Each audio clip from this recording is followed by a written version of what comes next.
பகவான் ஸ்ரீராமகிருஷ்ணரின் உபதேசங்கள். மனத்தின் 7 தளங்களை பற்றி உங்களுக்கு சொல்லியிருக்கிறேன். மனம் 7வது தளத்தை அடைந்தால் சமாதி ஏற்படுகிறது. இறைவன் உண்மை, உலகம் உண்மையற்றது.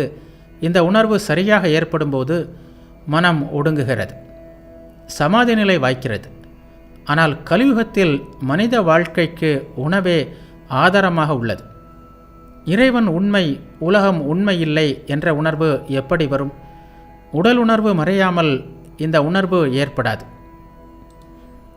நான் உடலல்ல, நான் மனமல்ல, நான் சுகதுக்கங்களை கடந்தவன், 24 தத்துவங்கள் அல்ல, எனக்காவது நோய், சோகம், மூப்பு, மரணம் போன்றவை வருவதாவது?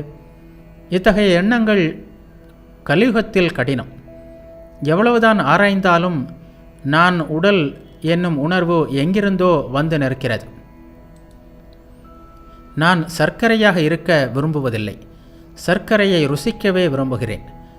நான் பிரம்மம், நான் கடவுள் என்று சொல்ல எனக்கு ஒருபோதும் ஆசை எழுவதில்லை. நீ பகவான், நான் உனது சேவகன் என்று சொல்லவே விரும்புகிறேன். 5 மற்றும் 6ஆம் தளங்களுக்கு இடையே படகை போல் வந்து போய் விளையாடுவது நல்லது. 6ஆம் தளத்தை கடந்து 7ஆம் தளத்தில் அதிக நேரம் தங்கியிருப்பதை நான் விரும்புவதில்லை.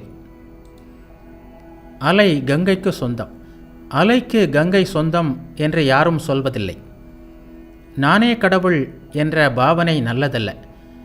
நான் உடல் என்ற எண்ணம் இருக்கும்போது இப்படி நினைப்பது பெரிய தீமையை தரும். மேல் நோக்கி செல்ல முடியாது, படிப்படியாக வீழ்ச்சிதான் நேரும். இவர்கள் பிறரை ஏமாற்றுகிறார்கள், தங்களையும் ஏமாற்றிக் கொள்கின்றனர். தங்கள் நிலையை அவர்களால் அறிய முடிவதில்லை.